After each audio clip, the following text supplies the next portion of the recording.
What up, everybody? It's the Well-Spoken Token coming at you to talk about something that's near and dear to my heart, actually. It's something that I give so many fucks about. It's something that, oh, wow. I mean, I guess I shouldn't curse right off the bat, but I just love it so much. It's one of my favorite things. I do this every week, and I spend like way too often thinking about it. I spent a bit of money on it. I spent a good chunk, a little bit of money, a little bit of extra squilla or dough. I'm here to talk about Dungeons and Dragons, guys. I don't know if this is a well-kept secret. I don't think I've ever really talked about it as far as the channel so far, is that I'm an avid Dungeons and Dragons player, and I have been for like the last 12, 13 years since like I graduated high school, which was 2011. So yeah, a good while.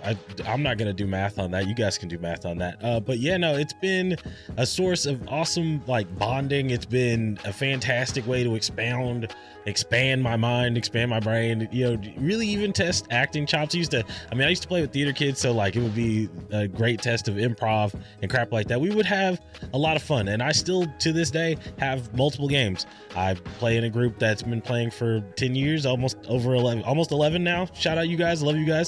Hope you guys are watching. If you're not, you know, fuck you guys. I'll see you on Friday. And I've got another group that I play with my fiance, and it's been fantastic. And the funny thing is that between those two games, right, there are two worlds that exist, right? I'm going to talk to you about both of them a little bit here, but it leads into some news. But essentially, those two games, one is played with my friends for 10 years, and we play second edition mostly, which, I mean, if you guys don't know anything about Dungeons and Dragons, we're on the 5th edition currently, and the news that I've got to discuss actually has to deal with the successor of that, who's going to come after.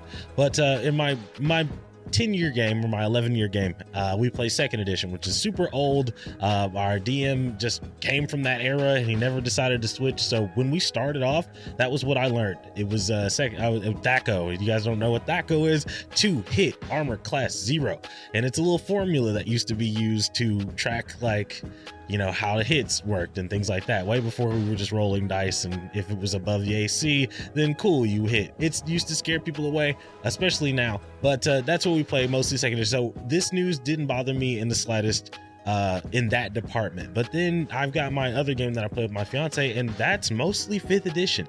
So when the news that Wizards of the Coast was going to drop a new edition, let's talk this, it's called 1D&D. It's not called version 6 because this is a whole new model. It's going to evolve and change with the characters and things like that.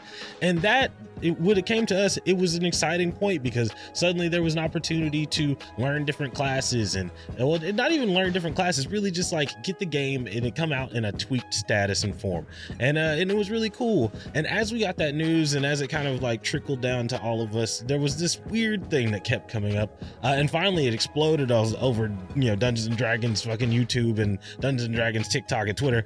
It's all over the place. If you give a damn about Dungeons and Dragons right now, you've got a lot on your plate, because what's kind of popped off is that Wizards of the Coast, the creators of Dungeons and Dragons, Magic the Gathering, many other games owned by Hasbro, you know, the guys that own Transformers and all the cool toys and most of the Power Ranger stuff, I think, as well. They produce a lot of the things that we like, you know.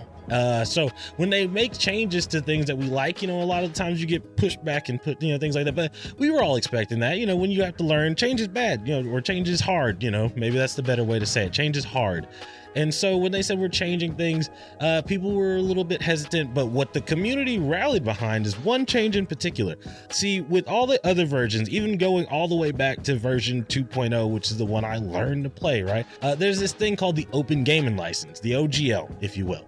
And the OGL basically says, hey, you can use our properties, you know, our basic rules and things like that to create your own contents, right?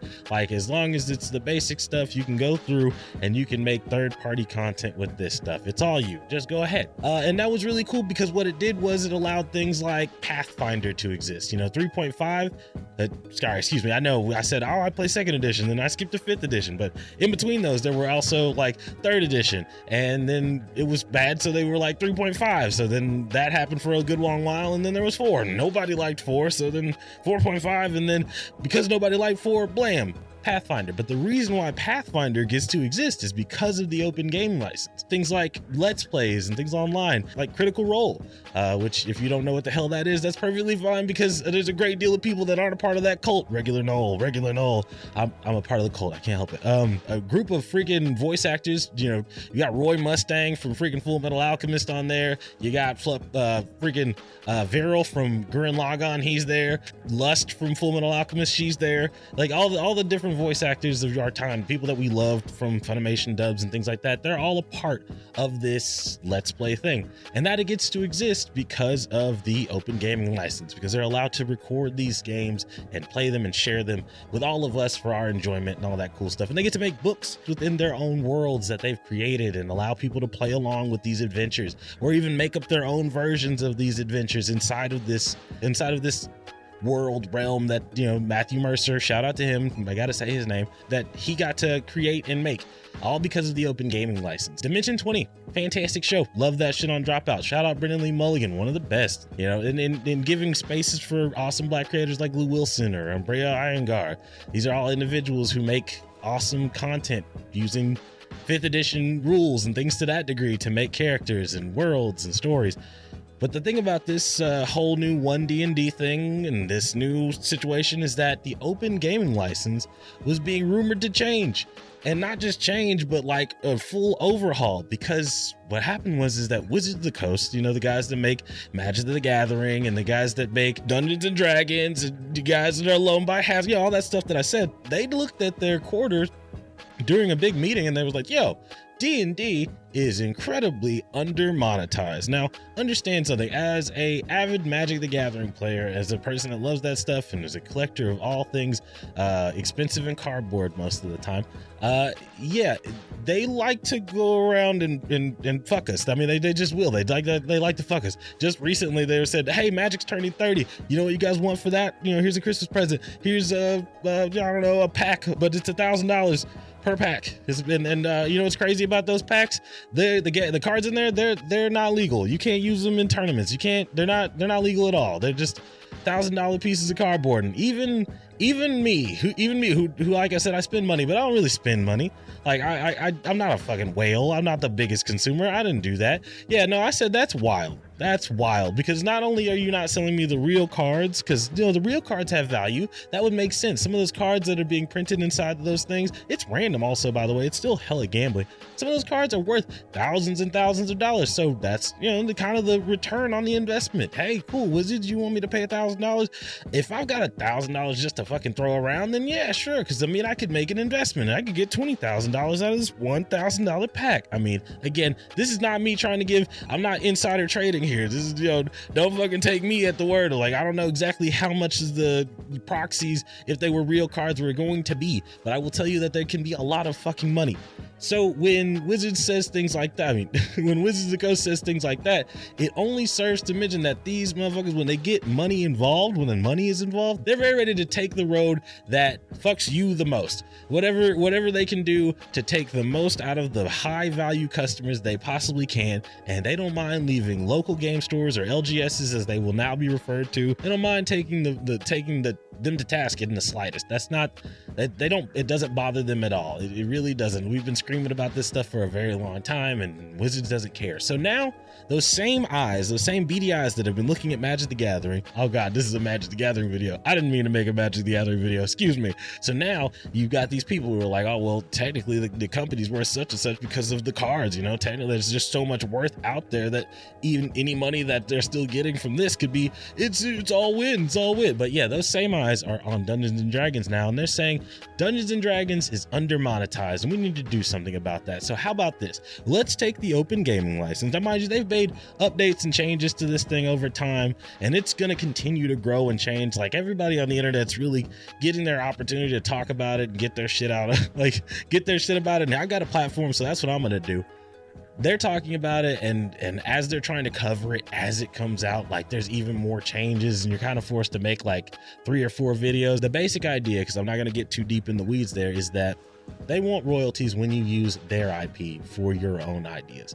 Like whenever Dungeons and Dragons is being used, once it gets to a certain threshold of money, at first they were like 750,000 or 75,000, something like that, somewhere in that ballpark of range. It's a very large range, by the way. I think it was 750,000, but it, like, they're saying that you can't necessarily, like, you'll have to pay them royalty, and then they also want to be able to tell you to cease and desist when they feel like it. And if they want to take your idea because they think it's cool, if they want to take your idea because they think it's cool and they want to take it, they want to make something out of it, they want to make a movie, they want to make a game, they want to create a new book, you know, or they want to put updates into the new online book that you subscribe to. If they want to take something that you made, they can absolutely do so. There's a litany of things in this OGL thing that cause the stir that are a problem, but that's the main thing. Creators and a lot of the fans and a lot of the players, they banded together and said, no, hold on, wait a minute, that's crazy. I'm probably not gonna make $750,000, but at the same time, that's a lot of like trust that I have in you, and some people eat off this. Shout out Crit Crab, shout out, you know, Lock the Barbarian, shout out all these guys that I've consumed personally. That's the thing about it, is that it's gonna affect their lives directly because they make content about Dungeons and Dragons. Like, that's the thing. Critical Role, I think, is going to be okay. Hell, they went so far as to release a statement and everybody thinks it's lackluster. Everybody's like, yo, you're pretty much just riding, you know, you're pretty much riding their dick, yo. I know you guys had some partnerships in the past, but you were so afraid of losing these business relationships, you're about to fucking, well, you ostracize a great deal of your community and whoop-de-woo. And I'm like, yeah, because they're eating, they're getting paid. That's kind of what they're doing. So they've got to protect themselves. But Joe Blow off the street, you got to be careful because you don't got those agreements. You might have to worry about that. You might have to make a great deal of changes in your life. But as far as it went for me, as outrageous as it was that they were demanding these things, I already don't subscribe to their awesome online service, D&D Beyond. D&D Beyond being their website you can go to where you can create characters and you can go in and actually fashion and edit your own campaigns and go in and build your own encounters and get a big list of resources as long as you've got access to them. Like, you know, if you pay them, you get access to more resources. If you don't pay them, you get the basic stuff, which is the player's handbook, the monster manual, and I think the Dungeon Master's Guide. Other than that, it's essentially just a tool, right?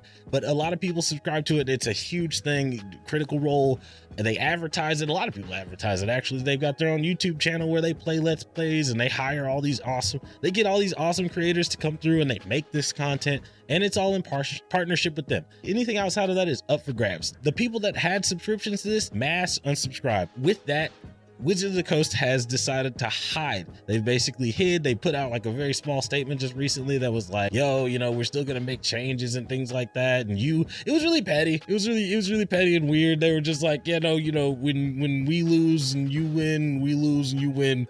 I'm honestly not even gonna give them much of a dignified response on that situation. But basically they're like, we're gonna delay it some more and we're gonna keep it the same sort of, but we're gonna make some changes. Is definitely a thing.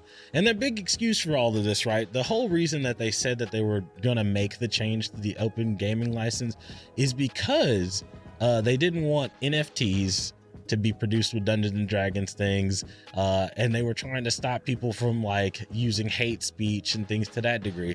And I was like, that's just like regular freedom of speech stuff. But I guess with the hate speech and shit, they were like, maybe we can stop them from doing things if they make a lot of money, and we can tell them to cease and desist. You should stop that, because hate speech is bad. I don't think hate speech is good.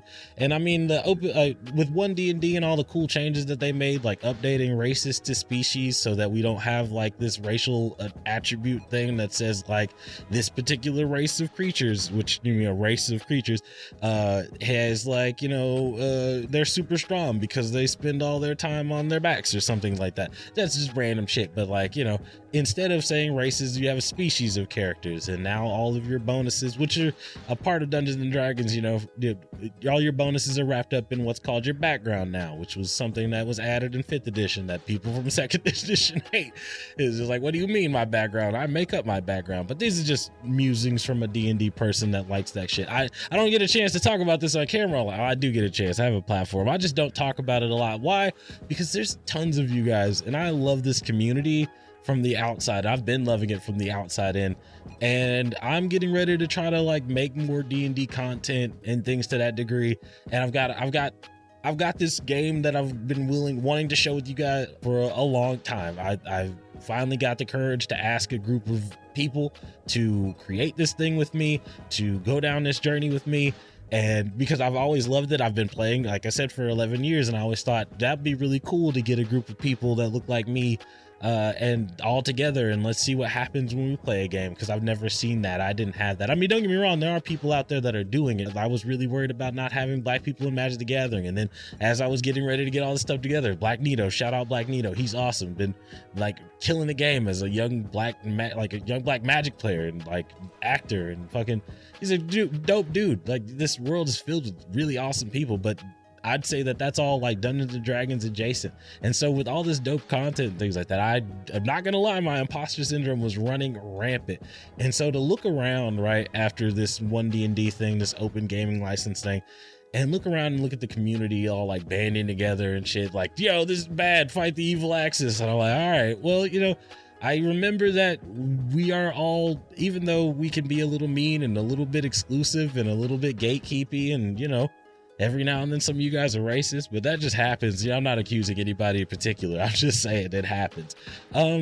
There's still a beautiful group of people, and that I'm very excited to like help and join. And I know that this is a really rough time because the creator of the game is basically saying, hey, we're trying to make money off of you guys. But I'll say this, just like my second edition friends and my second edition game, you know, eventually essentially it's your table, it's your home, and the people that are making these big content, they're gonna be fine. Like, it's gonna suck for a little while and the change is gonna be hard, but they're gonna be okay. And this community is still going to be just as dope as it always has been. And I mean, I'm not just talking to like you guys, my community, my group of blurs or nerds or whatever you guys want to call yourselves that come to watch my content and things like that. I'm super happy to have you here. And as I get ready to show more of that side of me, because I mean, don't get me wrong, we're still gonna get gameplay and we're still gonna get podcasts and we're still gonna have all of this dope stuff, but there's also going to be a list of that. Don't be surprised when you see some of these D&D guys like popping in here on the comments or talking mad crap or like, yo, this guy doesn't know what he's talking about, because they're all part of the community too. So thank you guys so much for checking out the video. This open gaming license thing, I know it's scary, it's gonna be all right. Shout out to 1D&D. I think it's going to be interesting. I'm really excited to kind of play with it a little bit more as the PDFs come out. And if you guys want more D&D content about this kind of stuff, or maybe even an actual like deep dive detailed video about this rather than just a rambling ranting one that I'll just like, hey, I enjoyed this, or hey, this happened, you know, get back at me, hit me up, get in the comments, let a nigga know. I would appreciate that. Other than that, it's the Well Spoken Token, and I'm out.